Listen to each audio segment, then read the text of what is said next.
¿Qué tal? ¿Cómo están? Bueno, vamos a continuar con la anteúltima clase del curso de diagnóstico por imágenes y ahora vamos a hablar de lo que es sistema osteoarticular. Principalmente tenemos que hablar un poquito de la arquitectura interna y, por supuesto, saber que la mayoría de las imágenes que vamos a ver son imágenes radiológicas. Dentro de lo que es la arquitectura interna del hueso, nosotros tenemos que distinguir dos tipos de lesiones. Las lesiones blásticas, que son lesiones de neoformación, como las que vemos en la primera imagen, y las lesiones líticas, que las vamos a ver radiolúcidas, que son imágenes donde hay destrucción de la trama ósea. En estas hay neoformación y las vemos radiopacas. Con respecto a lo que son los patrones y los bordes, los patrones los podemos clasificar en geográficos, moteados, infiltrantes. Infiltrantes normalmente son tumorales. Y los bordes podemos decir que son esclerosos, ensacabocados o mal definidos. Las lesiones ensacabocados son típicas del mieloma múltiple, por ejemplo. La reacción perióstica puede ser continua en el caso de traumatismos o discontinua, que es interrumpida. Y en ese caso podemos ver distintos patrones o distintos signos semiológicos, radiológicos. Una es en catáfilas de cebolla o en capas, que es del sarcoma de Ewing, bastante típica del sarcoma de Ewing. La otra es el triángulo de Codman, que por lo general indica hemorragia o neoplasia maligna. Y luego tenemos las que son espiculadas, que pueden ser en rayos de sol o sol naciente, que es de un osteosarcoma, o en cepillo, que también puede corresponder a un osteosarcoma. Ahora vamos a ver las imágenes para que quede más claro. Aquí tenemos la reacción perióstica en rayos de sol, típica del osteosarcoma, en rayos de sol o sol naciente. Esta aquí abajo también en cepillo, también es de osteosarcoma, lo que vemos aquí arriba. Y luego tenemos la de catáfilas en cebolla, que es del sarcoma de Ewing, y el triángulo de Codman, que muchas veces indica neoplasia, pero también puede indicar hemorragias. Las lesiones óseas pueden ser benignas o malignas. En general, las benignas siempre tienen límites bien definidos. Hay una esclerosis perilesional, puede haber insuflación del hueso cortical, no son invasivas y hay calcificaciones con una distribución homogénea. En el caso de las malignas, siempre están mal delimitadas, con bordes irregulares, mucha destrucción del hueso cortical. Puede haber extensión extraesquelética, ¿sí?, hacia partes blandas, reacción perióstica discontinua, como habíamos visto en las catáfilas de cebolla, del sarcoma de Ewing, o con la imagen de sol naciente o en cepillo de los osteosarcomas en general. Pueden tener calcificaciones con distribución irregular y desaparición de la trama ósea. Por lo general son lesiones líticas. Las fracturas las vamos a clasificar de distintas maneras. Se pueden clasificar según su etiología, su mecanismo de producción, según las lesiones de partes blandas que tengan asociadas o no, si tienen patrón de interrupción y según la inestabilidad o estabilidad de la fractura. Siempre hay que pedir el par radiológico. A veces cuando la fractura no es completa, que se llama fractura en tallo verde, quizás la vemos de un lado del hueso, pero no del otro lado. Entonces, esta es una imagen de una misma pierna vista por su cara medial y por su cara lateral. Así que es muy importante pedir del mismo miembro que uno sospecha que está fracturado, una radiografía que sea tomada del lado izquierdo y otra del lado derecho. Entonces aquí vemos que de este lado no percibimos la fractura, que está más o menos a esta altura, pero del otro lado, si tomamos la radiografía, ahí la vemos. Cuando la fractura es incompleta, se llama tallo verde. Las fracturas traumáticas pueden ser patológicas, es decir, cuando tienen una enfermedad asociada, como puede ser un tumor o como puede ser la osteoporosis. Y también pueden ser por estrés. Las fracturas por estrés suelen darse mucho en los deportistas o en los karatecas, ¿sí? Es por un sobreuso, en los maratonistas. El mecanismo de producción puede ser directo o indirecto, y el traumatismo, en el caso del indirecto, se produce en otro lado porque la fuerza se concentra en el lugar de la fractura y hace como un efecto de rebote y lesiona el otro lado. Tipos de fractura podemos tenerlas con lesión de partes blandas asociadas. Las fracturas abiertas o expuestas suelen infectarse y son de difícil tratamiento, o pueden ser cerradas. También hay que tener en cuenta que hay algo bastante, es un síndrome bastante grave, que es el síndrome compartimental. Después de que enyesamos una fractura, puede ser que se produzca una gran inflamación del área, y esto hace que al tener el yeso puesto no pueda expandirse y cause síntomas por compresión. Eso se llama síndrome compartimental y hay que sacar el yeso. Bien, patrones de interrupción. Completas, las que son simples, no tienen desplazamiento, o bien completas pero con desplazamiento. Es decir, yo el hueso lo puedo tener fracturado sin desplazamiento o fracturado y desplazadas las partes. También pueden ser incompletas, como es el caso de las fisuras, que muchas veces se dan en las fracturas por estrés, o en tallo verde, que era lo que habíamos visto cuando es incompleta la fractura. Con compromiso o sin compromiso de los componentes articulares, como por ejemplo cuando hay fractura en los meniscos, cuando hay una fractura en la rodilla, o fracturas o ruptura de ligamentos, y puede ser uni o multifragmentaria. Cuando los fragmentos son diminutos, son muy, muy pequeñitos, se llama fractura comminuta. Es muy típico de la fractura de Colles, que es la fractura de la muñeca, cuando las personas se caen y ponen las manos para, digamos, de manera defensa antes de caer al piso. Acá tenemos una fractura espiroidea, ¿sí? En general el mecanismo es de tracción así helicoidal, una fractura transversa que puede ser por un golpe, y una fractura de fragmentos múltiples. Esta no es comminuta porque los fragmentos son bastante grandes, pero cuando son fragmentos muy pequeñitos es cuando la llamamos fractura comminuta.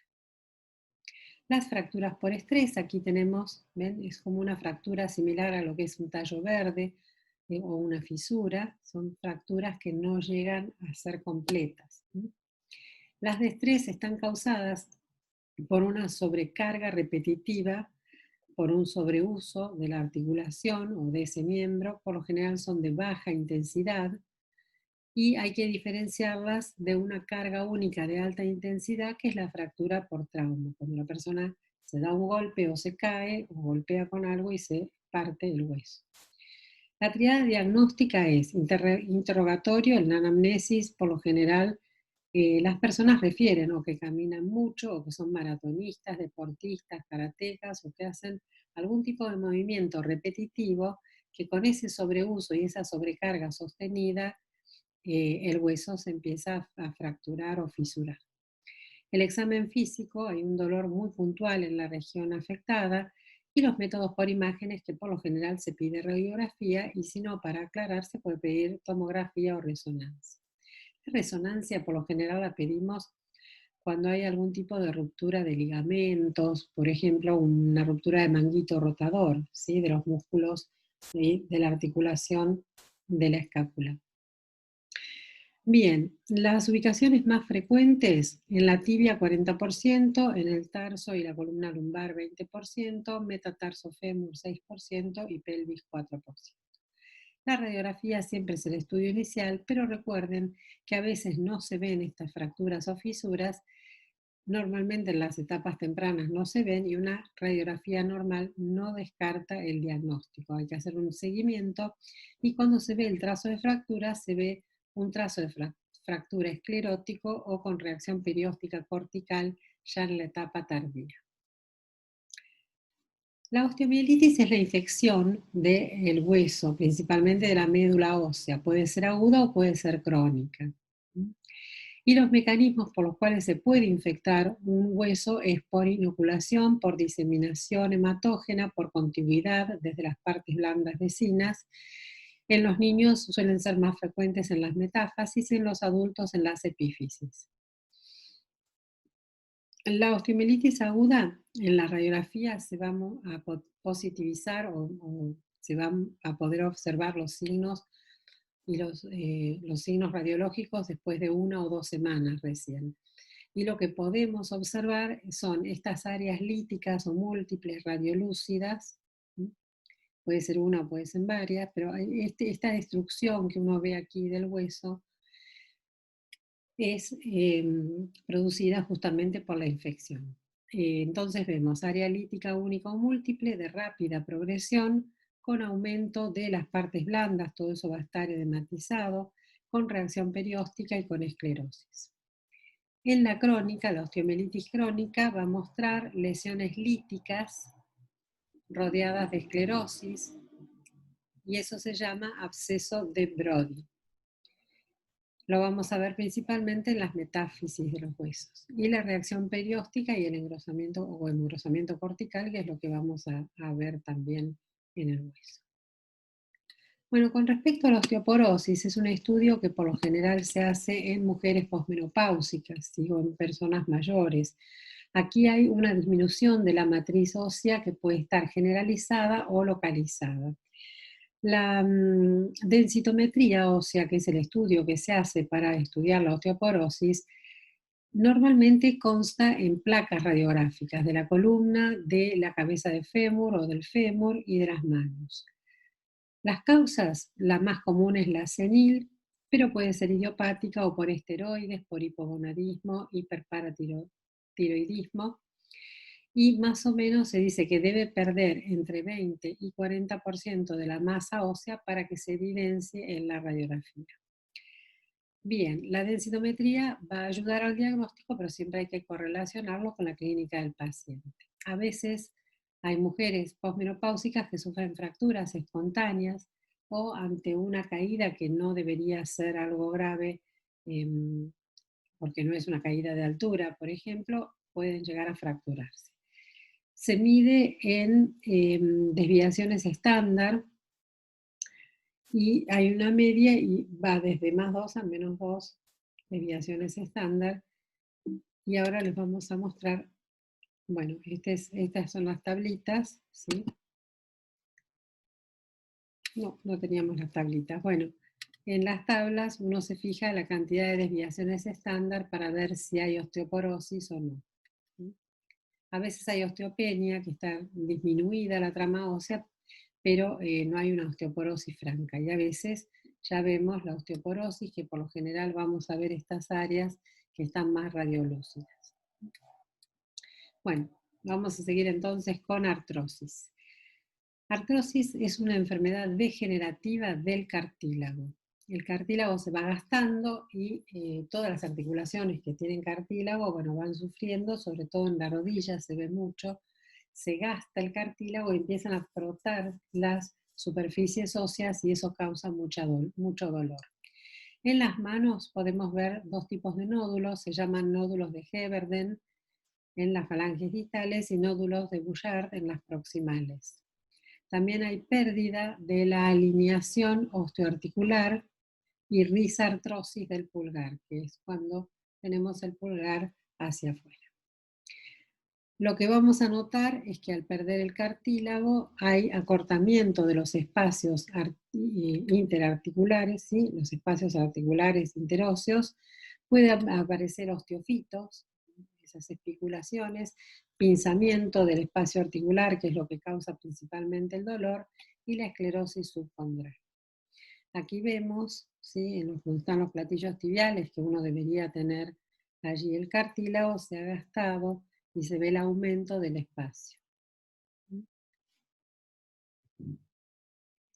La artritis reumatoidea es una enfermedad reumática que produce una deformidad importante en las manos, principalmente. Lo que vamos a ver es que se ve lo que se llama pulgar enojal, la deformidad enojal del pulgar, ¿sí?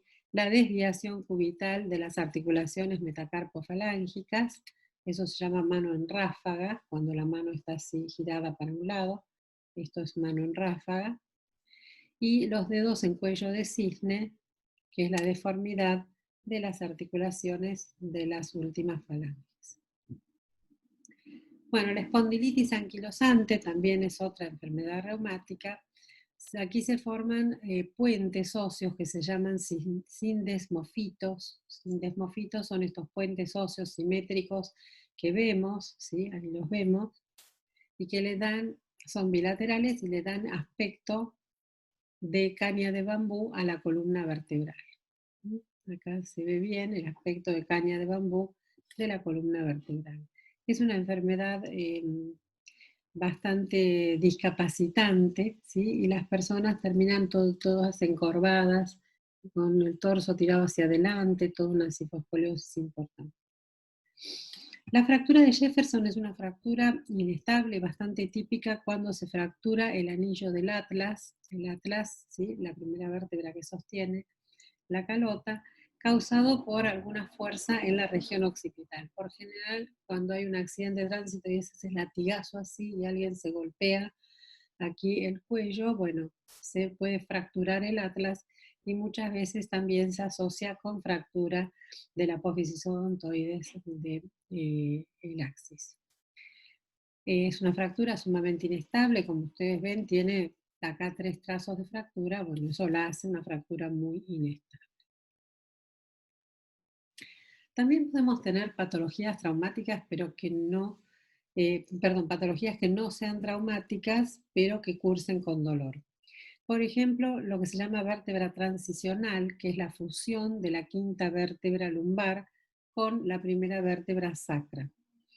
Estas se fusionan a través de sus apófisis transversas y puede ser uni o bilateral, y por lo general suele ser un hallazgo radiológico. La escoliosis, que es la curvatura lateralizada patológica de la columna, y después tenemos 2 términos que son espondilolisis y espondilolistesis. Espondilolisis es la fractura de la pars articularis de las vértebras por algunos microtraumas repetitivos como movimientos de hiperextensión. Y la espondilolistesis es una vez que se produce esa fractura, la vértebra se desplaza hacia adelante y va a tener varios grados de desplazamiento. La patología no traumática con dolor también incluye todo lo que es tumores. Dentro de lo tumoral tenemos el osteoma osteoide y también otro tipo de tumores como osteosarcoma o sarcoma de Ewing. La osteoporosis también en realidad causa fracturas, pero puede cursar con dolor. Las metástasis en la columna vertebral, que son muy dolorosas. Muchas provienen de cáncer de mama, sobre todo las de la columna torácica dorsal. Bien. También, por último, tenemos algo que es muy frecuente, que son las discopatías o hernias de disco con pinzamientos y también las infecciones. Hay infecciones que pueden estar en la médula o que pueden estar en la columna o que pueden estar en cualquier hueso, como la osteomielitis en general, y también causan mucho dolor. Esta es una imagen de escoliosis. Ustedes ven cómo hay digamos, una irregularidad en la columna, pero además hay un desbalance, un desequilibrio en la altura de las escápulas. Tiene esta escápula mucho más alta que esta. Esta es la radiografía de columna y esta es la persona que tiene la escoliosis. Lo que se le pide es que tire el torso hacia adelante, o sea, queda parado en ángulo de 90 grados, con el torso tirado hacia adelante, y esto se llama la maniobra de Adams, y uno mira y ve que hay una escápula más alta y una más baja. Entonces, cuando tenemos esta imagen, ¿sí? Al ver a la paciente de atrás, entonces sabemos que estamos frente a una escoliosis. Espondilolisis y espondilolistesis era un poquito lo que habíamos hablado hoy. Esta es la pars articularis de las vértebras. Cuando se rompe la pars articularis tenemos espondilolisis. Cuando la vértebra que se rompió empieza a correrse y a sobresalir por encima de las otras, se llama espondilolistesis, y hay distintos grados de listesis. La espondilolisis tiene un signo semiológico que es el del collar del perrito. Aquí se dice que esta imagen, bueno, en este caso este perrito está mirando para allá, vamos a ver, y este sería el collar del perrito, que es la fractura justamente de la apófisis de la pars interarticularis. Esta es la cabeza del perrito, este es el cuerpo, ¿sí? Y este collar o cuello del perrito sería lo que me está representando la fractura. Aquí está mirando para el otro lado, esta sería una vértebra normal, y aquí está cuando está roto el cuello o el collar del perrito. Esta sería la representación gráfica. Bien, es un signo de espondilolisis. Y como les decía antes, la espondilolistesis tiene distintos grados, ¿sí? Cuando la vértebra primero se rompe, ¿sí? La pars articularis, hay una espondilolisis, y luego la vértebra, el cuerpo vertebral empieza a desplazarse hacia adelante. Cuando ese desplazamiento es menor al 25% es grado 1, y cuando está entre el 25 y el 50% es grado 2. Estas son de bajo grado. Luego tenemos entre el 50 y el 75% de grado 3, y entre el 75 y 100% de alto grado. Si ya la vértebra se salió totalmente del lugar, es decir, mayor al 100%, es grado 5 o espondiloptosis. Ptosis porque se cayó, ¿sí? Por último tenemos todo lo que son las discopatías. Ustedes saben que entre una vértebra y otra hay unos discos, ¿sí? Intervertebrales, y estos discos tienen dos componentes. Primero, en primer lugar, tienen mucha agua los discos, por eso es importante, sobre todo en las personas añosas, que se hidraten bien. Segundo, los dos componentes que tienen el núcleo pulposo, ¿sí? La pulpa es el núcleo pulposo, que es de glucoproteínas, mucopolisacáridos, y estos son los que fijan gran cantidad de agua. Y por otro lado tiene este anillo periférico, fibroso. Acá el núcleo pulposo lo vemos azul y el anillo periférico lo vemos de color celeste o verdeado. Bien, estos discos están presentes entre cada vértebra, ¿sí? Entre una vértebra y otra tenemos estos discos que amortiguan los golpes, absorben todo tipo de presiones y de fuerzas sobre la columna vertebral y permiten su movilidad.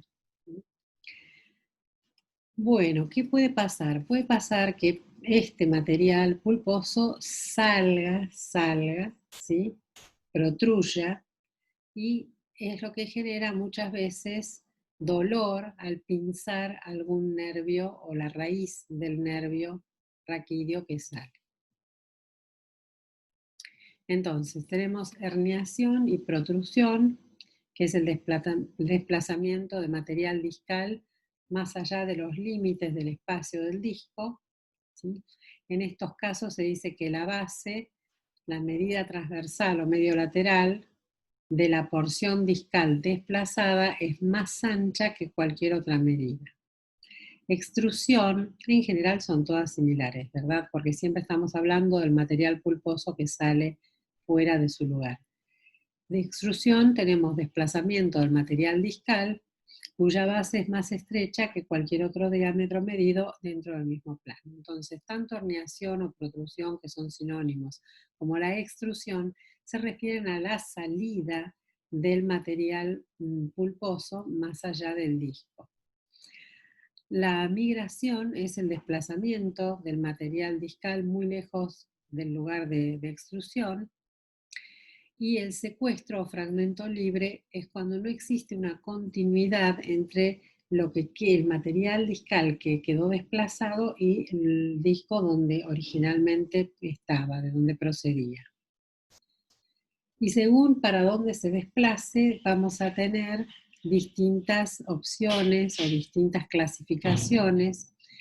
Puede ser que se desplace hacia la derecha, hacia la izquierda o hacia el centro, y tenemos extraforaminal derecha, foraminal derecha, central derecha o central, central izquierda, foraminal izquierda y extraforaminal izquierda. Recuerden que por los forámenes, ¿sí?, es por donde salen los nervios raquídeos. Por eso al comprimir los forámenes es cuando causan tanto dolor. Bueno, esto es todo de osteoarticular y ya nos queda el último video que es el del sistema nervioso central. Nos vemos. Gracias.